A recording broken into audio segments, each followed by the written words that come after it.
Welcome to our channel. இந்த வீடியோவில் 10th Tamil புக்கில் இருக்கக்கூடிய ஆசிரியர்கள் மற்றும் அவர்கள் இயற்றிய நூல்கள், ஆசிரியர்களோட வரலாறு எல்லாமே கவர் பண்ணியிருக்கேன். இப்போ குரூப் 1 அண்ட் குரூப் 2 இந்த எக்ஸாம்ஸ் ப்ரிப்பேர் பண்ணுறவங்களும் சரி, டிஆர்பி எக்ஸாம் ப்ரிப்பேர் பண்ணுறவங்களும் சரி, எல்லா தமிழ் எலிஜிபிலிட்டி எக்ஸாமுக்குமே பார்த்தீங்கன்னா இந்த கொஸ்டின்ஸ் வந்து கண்டிப்பாக வரும். 10th வந்து ஸ்டாண்டர்ட் அப்படிங்கிறதுனால 10th புக்லேருந்து நிறைய கொஸ்டின்ஸ் வருது. ஸோ அதனால் நான் வந்து 10th புக் ஃபுல்லாக கவர் பண்ணி உங்களுக்கு இந்த வீடியோ கொடுக்குறேன். ஸோ இந்த வீடியோ உங்களுக்கு ரொம்ப யூஸ்ஃபுல்லாக இருக்கும். இந்த வீடியோக்கு புதுசு, இந்த சேனலுக்கு புதுசு அப்படின்னா மறக்காமல் சப்ஸ்கிரைப் பண்ணிக்காங்க. இப்போ நம்ம பார்க்கலாம்.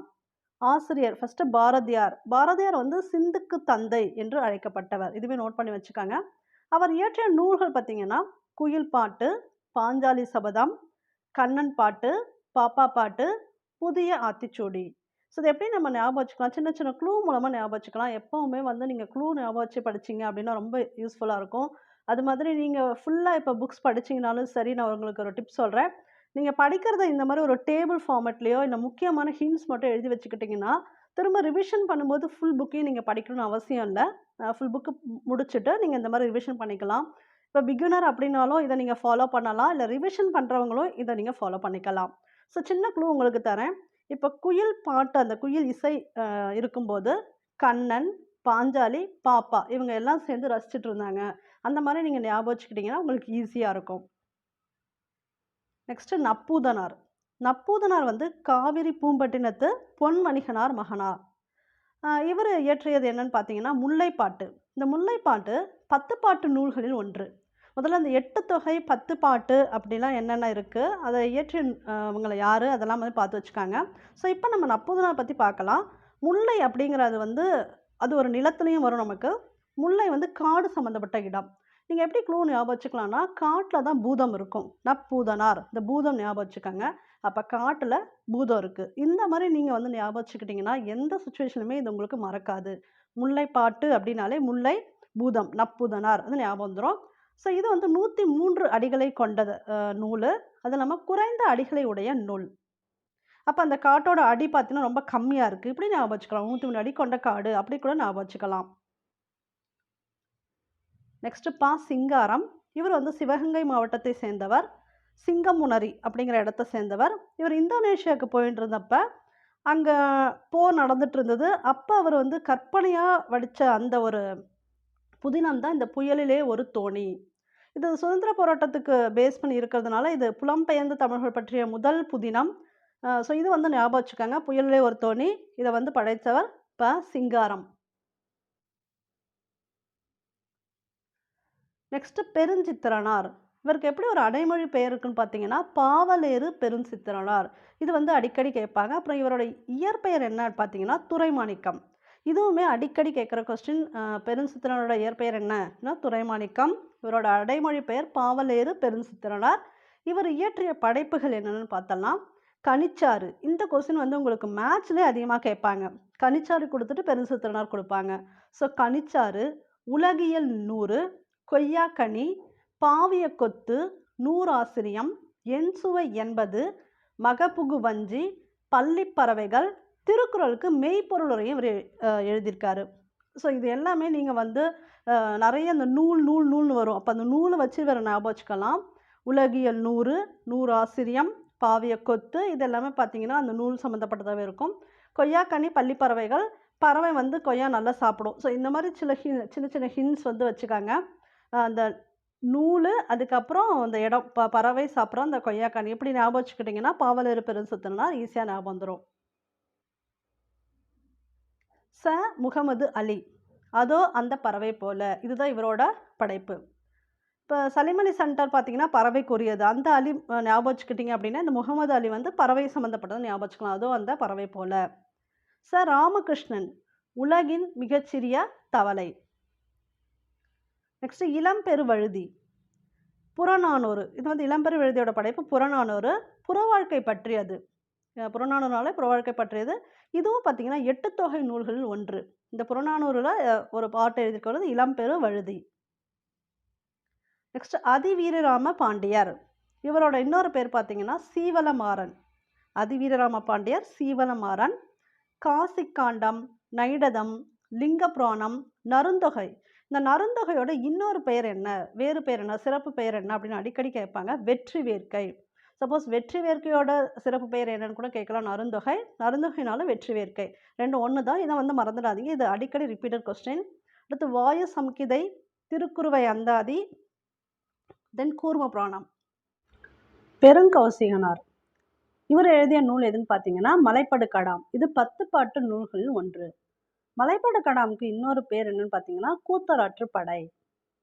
நெக்ஸ்ட் ராஜநாராயணன். இவரோட ஊர் இடைச்செவல் அப்படிங்கிற ஊரு. இவர் வந்து இவரோட படைப்புகள் எப்படி ஷார்ட்டா எழுதியிருப்பாருன்னா, கீரா. அப்ப கீரா படைப்புகள்னே நிறைய குடுத்துருப்பாங்க. இவரோட படைப்பு என்னன்னு பார்த்தீங்கன்னா, கோபல்லபுரத்து மக்கள். இந்த நூலுக்கு 1991ல சாகித்ய அகாதமி விருது குடுத்துருக்காங்க. ஸோ எப்பவுமே சாகித்ய அகாதமி விருது அது எல்லாமே குடுத்த புக்கு நேம் எல்லாமே தனியா எழுதியிருக்காங்க. இயருமே எழுதி வச்சுருக்காங்க. கரிசல் வட்டார சொல்லகராதி அப்படிங்கிற ஒரு படைப்பு இவர் குடுத்துருக்காரு. சிறுவர் நாடோடி கதைகளும் இவரோடது தான். வ.உ. சிதம்பரனார். திருக்குறளுக்கு தெளிவுரை எழுதியிருக்காரு. டாக்டர் கு. சிவராமன். 6ஆம் திணை. இவரோட படைப்பு 6ஆம் திணை. சந்த கவிமணி தமிழழகனார். ஸோ இப்படி கூட கேட்கலாம். தமிழழகனாரோட அந்த அடைமொழி பெயர் என்னன்னு கூட கேட்கலாம். சந்த கவிமணி. இவரோட இயற்பெயர் என்னன்னு பார்த்தீங்கன்னா, சண்முக சுந்தரம். இவர் தனிப்பாடல் திரட்டு அப்படிங்கிற நூல் எழுதியிருக்காரு. இரற்ற மொழிகள் அப்படிங்கிறது எழுதியிருக்காரு. பார்த்தசாரதி. இவரோட படைப்பு குறிஞ்சி மலர்.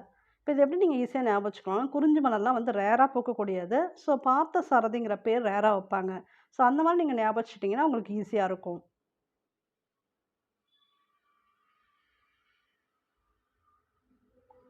நெக்ஸ்ட்டு ராமலிங்கம். இவரோட இன்னொரு பெயர் பார்த்தீங்கன்னா, எழில் முதல்வன். இவரோட படைப்பு புதிய உரைநடை. இந்த புதிய உரைநடை நூலுக்கு சாகித்ய அகாதமி விருது கொடுத்துருக்காங்க. நெக்ஸ்ட் கீரந்தையார். கீரந்தையார் இயற்றியது பார்த்தீங்கன்னா, பரிபாடல். இதுக்கு இன்னொரு பேர் என்ன அப்படின்னா, ஓங்கு பரிபாடல். சிறப்பு பெயர் ஓங்கு பரிபாடல். இந்த பரிபாடல் இசையோடு பாடப்பட்டது. 8 தொகை நூல்களில் ஒன்று இந்த பரிபாடல். மொத்தம் பார்த்தீங்கன்னா 70 பாடல்கள் உண்டு. இது எப்படி நீங்கள் ஈஸியாக ஞாபகம் வச்சுக்கலாம் அப்படின்னா, இப்போ இது வந்து இசையோட பாடப்பட்டதுன்னு சொல்லிட்டோம். பரிபாடல் பாடல் வந்திருக்கு. கீரை அப்படிதான் ஞாபகம் வச்சுக்கோங்க. கீரந்தையா இருக்குது. அப்போ கீரை அறுக்கும்போது ஒரு பாட்டு பாடிட்டு கீரை அறுக்கிறோம். அந்த மாதிரி ஞாபகம் வச்சுக்கிட்டா இது ஈஸியாக இருக்கும். அடுத்து மாணிக்க வாசகர் திருவாசகம். இது எல்லாருக்கும் கொஞ்சம் தெரிஞ்ச விஷயம்தான்.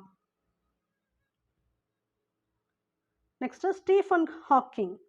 இவர் எழுதின வரலாறு என்னன்னு பார்த்தீங்கன்னா, காலத்தின் சுருக்கமான வரலாறு. இந்த படைப்பு 40 மொழிகளில் மொழிபெயர்க்கப்பட்டிருக்கு. அது இல்லாமல் இது நிறைய பிரதி வந்து அப்போவே போச்சுன்னு சொன்னாங்க. ஸோ இப்போ 40 மொழிகளில் மொழிபெயர்த்திருக்காங்க. இது எது சம்மந்தப்பட்டதுன்னு பார்த்தீங்கன்னா, பெருவெடிப்பு, கருந்துளை பற்றியது. ஒரு அண்டம் இருக்குன்னா அது எப்படி வந்திருக்கும், அதை பற்றிய வரலாறு தான் கொடுத்துருப்பார் இவர். பெருவெடிப்பு, கருந்துளை இதை பற்றியது. நெக்ஸ்ட் நீலமணி. பஞ்சபூதங்களின் அறிவியல் கதைகள். இது இவரோட படைப்பு. தமிழ்ச்செல்வன். அன்றாட வாழ்வில் அறிவியல். அறிவியலுக்கும் தமிழ் மக்களுக்கும் எப்பவுமே வந்து ஒரு தொடர்பு இருக்குது அப்படின்னு ஞாபகம் வச்சுக்கோங்க. தமிழ்ச்செல்வன் அன்றாட வாழ்வில் அறிவியல். நெக்ஸ்ட் செய்குத்தம்பி பாவலர். இவரோட ஊர் வந்து இடலாக்குடி ஊர். சதாவதானி. சதாவதானி அப்படிங்கிறது இவருக்கு இன்னொரு சிறப்பு பெயர் கொடுத்துருக்காங்க. ஏன்னா இவர் வந்து 100 செயல்களில் நினைவில் வச்சுக்கிட்டு ஒரே டைமில் செய்கிறது. அதுதான் சதாவதானி. சதம்னா 100. ஸோ சதாவதானின்னு சிறப்பு பெயர் என்னன்னா 100 செயல்களில் நினைவில் வச்சுட்டு ஒரே டைமில் செஞ்சு காட்டுறது. இவர் இயற்றிய நூல் பார்த்தீங்கன்னா, நீதி வெண்பா. இதை அடிக்கடி கேட்பாங்க. நீதி வெண்பா இந்த மேட்ச்சில் கேட்பாங்க. செய்குத்தம்பி பாவலர் நீதி வெண்பா. தென் அது மட்டும் இல்லாமல் சீரா புராணத்துக்கு உரை எழுதியிருக்காரு. நெக்ஸ்ட் பரஞ்சோதி முனிவர். இவர் இயற்றியது பார்த்தீங்கன்னா, திருவிளையாடற் புராணம். இந்த திருவிளையாடற் புராணம் கொஞ்சம் ஃபேமஸானது. அதனால் ஞாபகம் வச்சுக்காங்க. ஸோ இவரை பற்றிய கேள்வி எப்படி கேட்பாங்க, இந்த ஸ்டேட்மெண்ட்டில் கொடுத்துருப்பாங்க. 1 2 சரி 3 சரி அப்படி கொடுக்குறாங்க இல்லையா, அந்த ஸ்டேட்மெண்ட்டில் கேட்பாங்க. இவரோட ஊர் வந்து திருமறைக்காடு, வேதாரண்யம் திருமறைக்காடு. இவர் 17ஆம் நூற்றாண்டை சேர்ந்தவர். இதில் எப்போவுமே என்ன கேட்பாங்கன்னு பார்த்தீங்கன்னா, சில முனிவர்கள் கொடுக்கும்போதே அவங்க எந்த நூற்றாண்டை சேர்ந்தவர்கள்னு கொடுத்துருப்பாங்க. மேக்ஸிமம் பார்த்தீங்கன்னா 17ஆம் நூற்றாண்டு வரும். ஒரு சிலது சேஞ்ச் ஆகும். இவர் வந்து 17ஆம் நூற்றாண்டு தான். இவர் எழுதியது திருவிளையாடற் புராணம். இந்த திருவிளையாடற் புராணம் 3 காண்டங்களை உடையது. மதுரை, கூடல், திருவாலவாய் காண்டம். மொத்த பாடல்களோட எண்ணிக்கை 64 பாடல்கள். இது மட்டும் இல்லாமல் இவர் வந்து வேதாரண்ய புராணம், ஏன்னா அவர் அந்த ஊரை சேர்ந்தவங்கனால அதை ஞாபகம் வச்சுக்கோங்க ஈஸியாக. வேதாரண்ய புராணம், தென் போற்றி கலிவெண்பா, மதுரை பதிற்று பத்தந்தாதி, இது எல்லாமே இவரோட படைப்புகள் தான். நெக்ஸ்ட்டு கமலாலயன், உனக்கு படிக்க தெரியாது இப்படிங்கிற ஒரு படைப்பு கொடுத்துருப்பாரு. இது யாரோட கதைனா மேரி மெக்லியோட் பெத்யூன் கதை. அதாவது ஒரு கருப்பின மக்களை சேர்ந்த ஒரு பெண்மணியோட கதை தான். இந்த கதை பார்த்திங்கன்னா ரொம்ப ஒரு டச்சிங்கான ஸ்டோரி.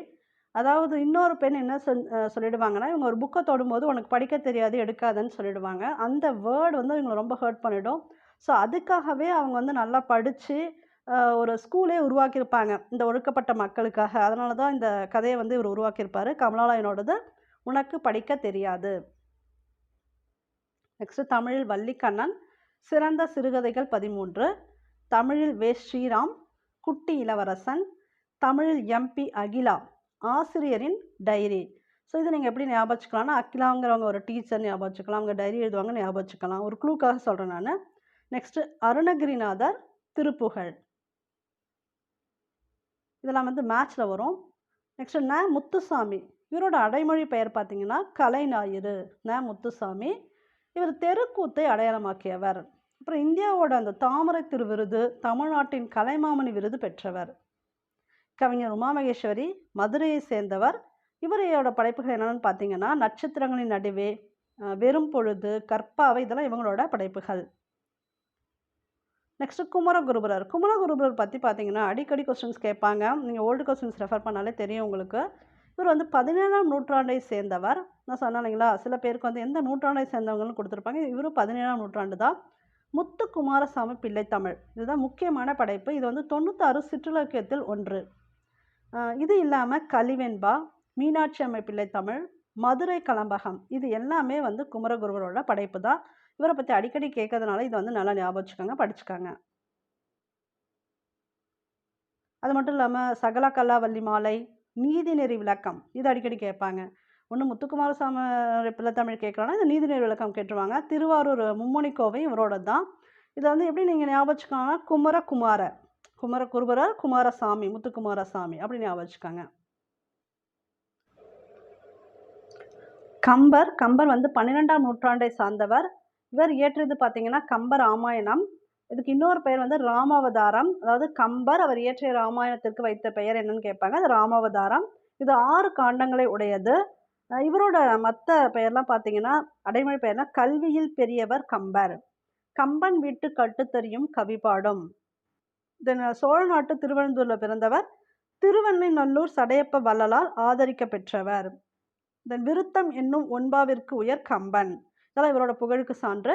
இது இல்லாமல் இவர் என்ன கம்பராமாயணத்துக்கு அப்புறம் இவர் என்னென்ன இயற்றிருக்காருன்னா சரஸ்வதி அந்தாதி, சடகோபர் அந்தாதி, திருக்கை வழக்கம், ஏர் 70, சிலை 70, இதெல்லாம் இவரோட படைப்புகள். நெக்ஸ்ட்டு சா கந்தசாமி, இவர் வந்து மயிலாடுதுறையை சேர்ந்தவர். தக்கையின் மீது 4 கண்கள் அப்படிங்கிற சிறுகதையை வந்து இயற்றியிருப்பார். இவரோட புதினம் சாயாவனம், ரொம்ப புகழ்பெற்ற புதினம். அது இல்லாமல் இன்னொரு புதினம் பார்த்தீங்கன்னா விசாரணை கமிஷன்.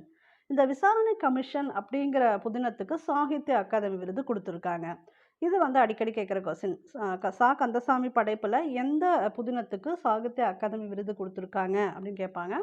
விசாரணை கமிஷன். அடுத்து சுடுமண் சிலைகள் அப்படிங்கிற குறும்படம் எடுத்திருக்காரு. அதுக்கும் பார்த்தீங்கன்னா அனைத்துலக விருது கிடைச்சிருக்கு. தென் வேறு என்னென்ன இவரோட படைப்புனா தொலைந்து போனவர்கள், சூரிய வம்சம், சாந்தகுமாரி, இதெல்லாமே இவரோட படைப்புகள்.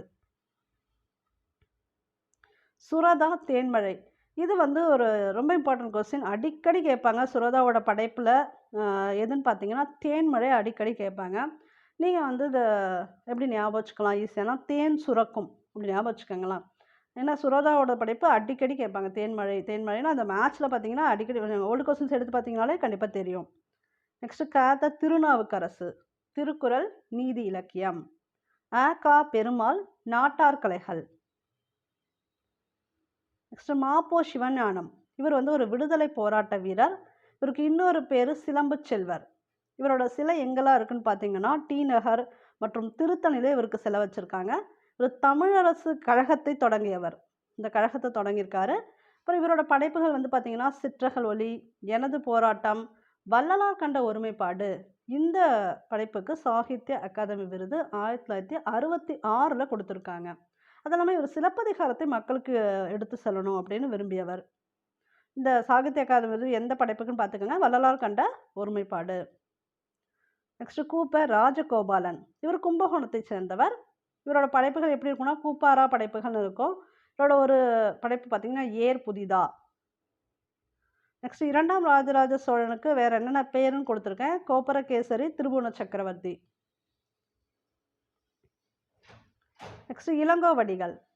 ஸோ இளங்கோவடிகளோட மரபு பார்த்தீங்கன்னா சேர மரபை சேர்ந்தவர். இது வந்து ஒரு காமன் கொஸ்டின். எந்த ஒரு மரபு சேர்ந்தவர் பார்த்தீங்கன்னா சேர மரபு. நாட்டதும் யாம் ஓர் பாட்டுடை செயல். இவர் இயற்றியது பார்த்தீங்கன்னா சிலப்பதிகாரம். இளங்கோவடிகளோடது சிலப்பதிகாரம். உரையிடையிட்ட பாட்டுடை செயல். இதுக்கு இன்னொரு பேர், சிலப்பதிகாரத்துக்கு என்ன இன்னொரு பேர்னா உரையிடையிட்ட பாட்டுடை செயல். தமிழ்நடை, உரைப்பாட்டு மடை, முத்தமிழ் காப்பியம், குடிமக்கள் காப்பியம், இதெல்லாம் இதுக்கு சிறப்பு பெயர்கள். இது வந்து 3 காண்டங்களை உடையது. புகார் காண்டம், மதுரை காண்டம், வஞ்சி காண்டம். இந்த மாதிரி 3 காண்டங்கள் 30 காதைகள் உடையது. மணிமேகலை காப்பியத்துடன் கதை தொடர்பு கொண்டது. ஸோ அதனால் இந்த ரெண்டுமே பார்த்தீங்கன்னா இரட்டை காப்பியங்கள்.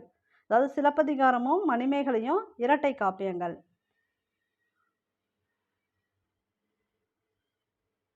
நாமக்கல் கவிஞர் வே. ராமலிங்கம். இவரோட படைப்பு என் கதை. அடுத்து நான் முத்துசாமி. அவரோட படைப்பு பார்த்தீங்கன்னா நாற்காலிக்காரர். நெக்ஸ்ட் சீத்தலை சாத்தனார். கூலவாணிகன் சீத்தலை சாத்தனார். இவருக்கு என்னென்ன பேர் இருக்குன்னா தண்டமிழ் ஆசான், தென் சாத்தன், நன்னூர் புலவன். இளங்கோவடிகள் இவரை எப்படி பாராட்டியிருக்காருன்னா நன்னூர் புலவன், சாத்தன், தண்டமிழ் ஆசான், இதெல்லாம் இவருக்கு இருக்கக்கூடிய மற்ற வேறு பெயர்கள். அப்புறம் மணிமேகலை வந்து பார்த்தீங்கன்னா 50 காப்பியங்கள் ஒன்று. மணிமேகலை துறவு, புரட்சி காப்பியம், இது எல்லாமே இவர் ஏற்றிருக்காரு. ஸோ இந்த மணிமேகலையும் சிலப்பதிகாரம் இரட்டை காப்பியங்கள். தீசோ வேணுகோபாலன். திருவையாறு மணிப்பால் கல்லூரி சேர்ந்தவர். இவரோட கவிதை பார்த்தீங்கன்னா நாணம், கோடை வயல், மீட்சி விண்ணப்பம், இதெல்லாம் இவரோட படைப்பு. நெக்ஸ்ட் கவியரசு கண்ணதாசன். கவியரசு கண்ணதாசனோடது காலக்கணிதம். இயற்பெயர் முத்தையா. கண்ணதாசனோட இயற்பெயர் முத்தையா. சிவகங்கை இருக்கக்கூடிய சிறுகூடல் பட்டிங்கிற ஊரை சேர்ந்தவர். இவர் 1949 கலங்காதிரு மனமே அப்படிங்கிற ஒரு பாடல் ஏற்று தான் ரொம்ப ஃபேமஸ் ஆனார். இவரோட ஒரு புதினத்துக்கு வந்து பார்த்தீங்கன்னா சாகித்ய அகாதமி விருது கொடுத்துருக்காங்க. அது என்ன, சேரமான் காதலி. இதுக்கு தான் சாகித்ய அகாதமி விருது கொடுத்துருக்காங்க. போதி தர்மன். இது வந்து அந்த படம் பார்த்ததான எல்லாருக்கும் ஞாபகம் இருக்கும். காஞ்சிபுரம், ஜென் தத்துவம். நெக்ஸ்ட் வரதராசனார், அறமும் அரசியலும். இது மேட்ச்ல அடிக்கடி கேட்பாங்க. MS உதயமூர்த்தி, எண்ணங்கள். நெக்ஸ்ட் வீரமாமுனிவர். வீரமாமுனிவர் பற்றிய கொஸ்டினும் வந்து இந்த ஸ்டேட்மெண்ட்டில் கொடுப்பாங்க. இவரோட இயற்பெயர் கான்ஸ்டான்சி சோசப் பெசுக்கி. இவர் எந்த நூற்றாண்டை சேர்ந்தவர் பார்த்தீங்கன்னா 17ஆம் நூற்றாண்டை சேர்ந்தவர். இவருக்கு வந்து ஒரு பெயர் இருக்குது, அதாவது தூய துறவி. இந்த பெயர் யார் கொடுத்துருக்காங்க அப்படின்னா சந்தா சாஹிப். சந்தா சாஹிப் தான் இவர் வந்து தூய துறவி அப்படின்னு போட்டிருக்காரு. 17ஆம் நூற்றாண்டை சேர்ந்தவர். இவரோட இயற்பெயர் பார்த்து வச்சுக்காங்க. தென் இவர் இயற்றியது வந்து பார்த்தீங்கன்னா தேம்பாவணி. தேம்பாவணி அப்படின்னா ஒரு வாடாத மாலை, தேன் போன்ற பாடல்கள். இதில் பாட்டுடை தலைவன் யாருன்னா சூசையப்பர். மொத்தம் எத்தனை காண்டங்கள்னா 3 காண்டம், 36 படலங்கள், 3615 பாட்டு. எல்லாமே 3 வச்சுக்கோங்க, ஞாபகம் வச்சுக்கோங்க. 3 காண்டம், 36 படலம், 3615 பாட்டு. ஃபஸ்ட்டு தமிழோட முதல் அகராதியான சதுரகராதி, இதுவும் வந்து வீரமாமுனிவர் இயற்றியது தான். தென் தொன்னூல் விளக்கம், இலக்கண நூல் எழுதியிருக்காரு. தொன்னூல் விளக்கம் அப்படிங்கிற ஒரு இலக்கண நூல். பரமாந்த குறுக்கதைகள், மொழிபெயர்ப்பு நூல்கள், உரைநடை, சிற்றிலக்கியம், இது எல்லாமே நிறைய படைப்பு வீரமாமுனிவர் கொடுத்துருக்காரு. நெக்ஸ்ட் ஜெயகாந்தன். ஜெயகாந்தன் அவர்களோட படைப்பு பார்த்தீங்கன்னா ரொம்ப பெருசாகவே வரும். இவருக்கு இன்னொரு பேர் என்னன்னு பார்த்தீங்கன்னா சிறுகதை மன்னன். இது வந்து ஒரு ரிப்பீட்டட் கொஸ்டின். சிறுகதை மன்னன் என்று அழைக்கப்படுவர் யாருன்னா ஜெயகாந்தன். இவரோட மொழிபெயர்ப்பு நூல்கள் நிறைய இருக்குது. அதாவது வாழ்விக்க வந்த காந்தி, ஃப்ரெஞ்சுலேருந்து தமிழுக்கு மொழிபெயர்த்திருக்காரு. ஒரு கதாசிரியரின் கதை, இதுவும் வந்து மொழிபெயர்ப்பு நூல் தான். அடுத்து விருது என்னென்ன வாங்கியிருக்காருன்னா குடியரசுத் தலைவர் விருது. ஒரு திரைப்படத்துக்காக, உன்னை போல் ஒருவன் அப்படிங்கிற திரைப்படத்துக்காக குடியரசுத் தலைவர் விருது. சாகித்ய அகாதமி விருது எதுக்கு கொடுத்துருக்காங்கன்னா சில நேரங்களில் சில மனிதர்கள் இப்படிங்கிற ஒரு புதினத்துக்கு கொடுத்துருக்காங்க. சோவியத் நாட்டு இமயத்துக்கு அப்பால் அப்படிங்கிற ஒரு படைப்புக்கு சோவியத் நாட்டு விருது கொடுத்துருக்காங்க. ஞானபீட விருது, தாமரைத்திரு விருது, இந்த மாதிரி நிறைய விருது வாங்கியிருக்காரு. இவரோட சிறுகதை தொகுப்பு பார்த்தலாம். குருபீடம், யுகசந்தி, ஒரு பிடி சோறு, உண்மை சுடும், இனிப்பும் கரிப்பும், தேவன் வருவாரா, புதிய வார்ப்புகள், இதெல்லாம் இவரோட சிறுகதை. புதினம் பார்த்தீங்கன்னா பிரளயம், கைவிலங்கு, ரிஷிமூலம், பிரம்ம உபதேசம், யாருக்காக அழுதான், கருணையினால் அல்ல, சினிமாவுக்கு போன சித்தாளு, இதெல்லாம் நிறைய புதினம் இருக்கு. பாரிஸுக்கு போ, சுந்தரகாண்டம், உன்னை போல் ஒருவன், கங்கை எங்கே போகிறாள், ஒரு நடிகை நாடகம் பார்க்கிறாள், இன்னும் ஒரு பெண்ணின் கதை, ஒரு மனிதன், ஒரு வீடு, ஒரு உலகம், இதெல்லாம் இவரோட புதினம். இவரோட நிறைய புதினம் வந்து திரைப்படமாக மாறி இருக்கு. அதில் இதெல்லாம் ஃபேமஸ், கீழே கொடுத்துருக்கேன், பார்த்துக்கோங்க. அடுத்தது போயிடலாம்.